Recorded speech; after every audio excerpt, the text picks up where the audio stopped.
You know, perching above someone is a matter of tradition, rank, dignity. One does not argue with aeronautical hierarchy. It's a rock with a twig and a suspicious beetle infestation. A perch is what you make of it, young feathers. Mine simply happens to be superior. It's higher, Captain Suhail, that's all. That doesn't mean it's better. But height has always signified importance, hasn't it? Thrones are high, nests are tall. Even seagull squadrons vote by altitude.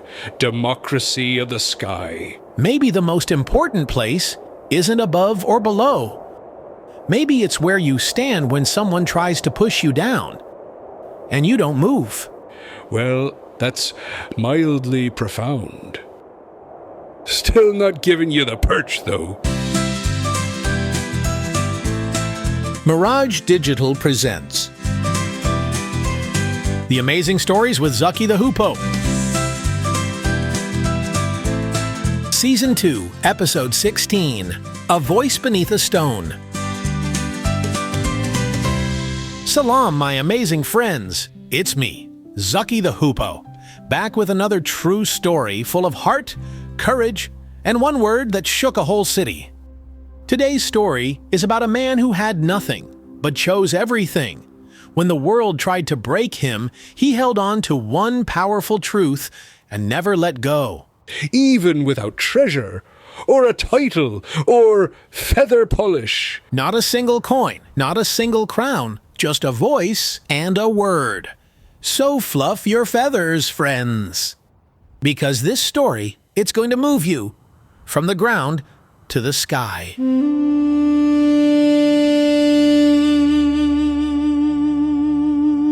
Long ago in the city of Makkah, where the sun painted the ground gold and the wind carried the smell of spices and sand, there lived a man named Bilal.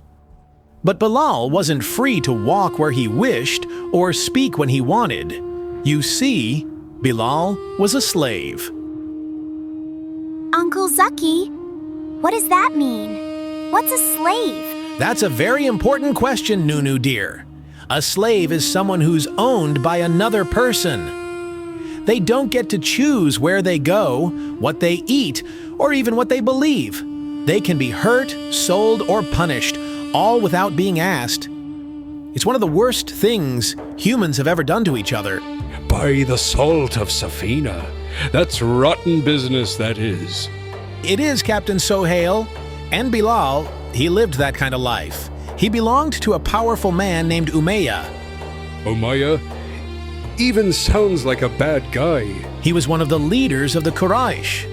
Umayyah was very mean. He believed some people were better than others just because of money, family, or skin color.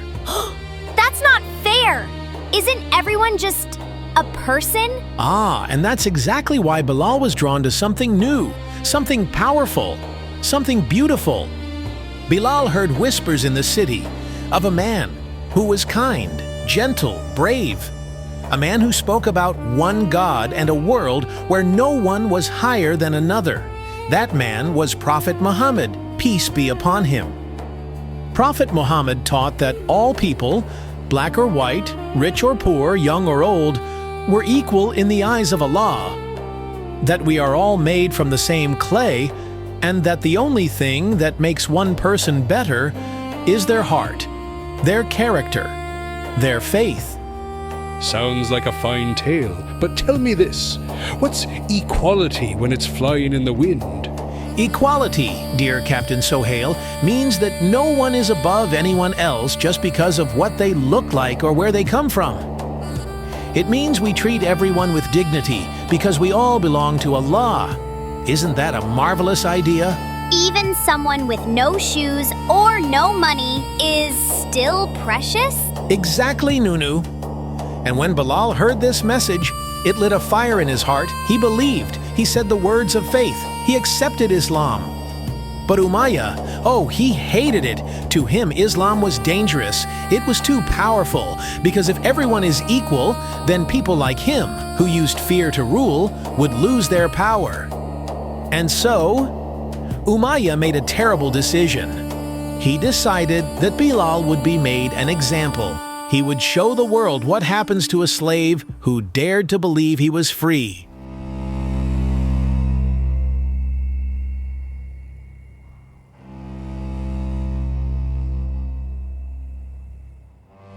The sun in Makkah can be fierce, like a fire in the sky.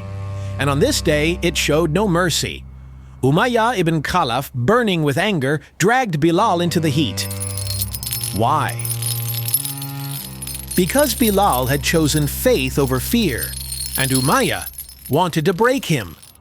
He chained Bilal's arms. He tied him to the burning sand. And then, he brought out a massive stone. Not just to hurt him, but to crush his spirit. He placed it on Bilal's chest, so heavy it pressed the air from his lungs. That's awful. Why would he do that? Because people like Umayyah were afraid of losing control, afraid that a man like Bilal could be seen as equal, even better in faith. So he tried to turn pain into chains again. By the salt of the 7 seas, I'd peck that brute's eyes out if I could. Beast of a man! But listen, this is the most incredible part. Even as the sun burned his skin, even as the stone crushed his chest, even as the whip cracked behind him, Bilal didn't scream, he didn't beg. He said one word. Ahad. Ahad. Ahad? Ahad means one. It was Bilal's way of saying, there is only one God, one truth, one master of the universe. And it is not you, Umayyah. He didn't fight back with fists. He fought back with faith. Every time he said Ahad, it was like a thunderclap against the sky. It told the world, you can break my body, but not my soul. Blimey, I've sailed through storms, lad, but that's a strength I've never known. All of Makkah heard about Bilal. Some turned away, some were amazed, but one man, one very special man, could not bear to hear his cries any longer. The Prophet Muhammad knew, and his heart ached.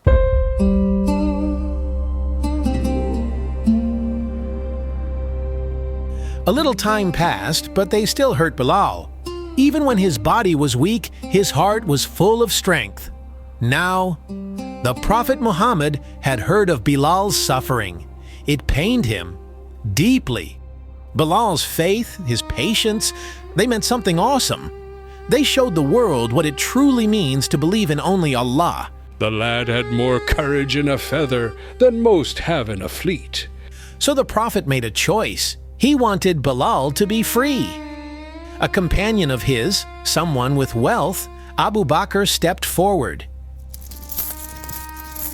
He offered money to buy Bilal's freedom from Umayyah ibn Khalaf. And just like that, the chains were undone.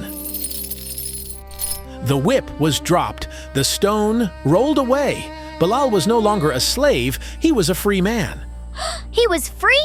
Yes, but more than that, he had been spiritually free from the beginning. Now his body could follow his heart. From that day on, Bilal walked beside the Prophet. He became one of the most trusted and beloved companions of Prophet Muhammad. So, what did we learn today, my fine-feathered friends? Bilal didn't fight with fists. He didn't shout or complain. He held on to one truth, that there is only one God, and nothing, not even chains or stones, could take that away from him. Because true strength is in your heart, not your hands? Exactly, Nunu. Bilal showed us that real freedom isn't about who lets you go. It's about who you choose to serve. And when you choose Allah, you are never truly a slave to anything or anyone else again. Aye, and here I thought freedom was just flying wherever the wind takes you. Turns out it starts right in the chest, behind the feathers. Wow, Captain Suhail, that almost sounded poetic. Almost. I'll have you know, I once wrote a sea shanty called The Shackles of Shrimp Bay. But that's a tale for another tide. Well, my amazing listeners, What a journey today, from the burning sands of Makkah to the strength of Bilal's voice. We learned that no one can chain the heart that belongs to Allah. And that standing up for what's right can change everything. Yes, Nunu, beautifully said. But if you think that was powerful, wait till next time. Because next episode, we meet the bravest uncle in all of Arabia. A warrior with a lion's heart and a roar that scared even the fiercest fighters. By the coral claws of Captain Kaswa, you mean Hamza. Exactly, Hamza ibn Abdul Muttalib, the man who stood tall when others were afraid. But what made him so special? And what did he do when he found out the truth about Islam? Ooh, I bet there's a duel. And a huge choice. And maybe a sound effect? You'll have to tune in to find out. So fluff your feathers, brave adventurers. Our next story is a roar you won't want to miss. Until next time, my friends, remember to be brave, be patient, and always remember the oneness of Allah. Salam. And may no stone ever hold down your roar. This story was produced by Mirage Digital. Voices provided by Wayne Holland as Zaki and Curtis Fletcher as Captain Suhail.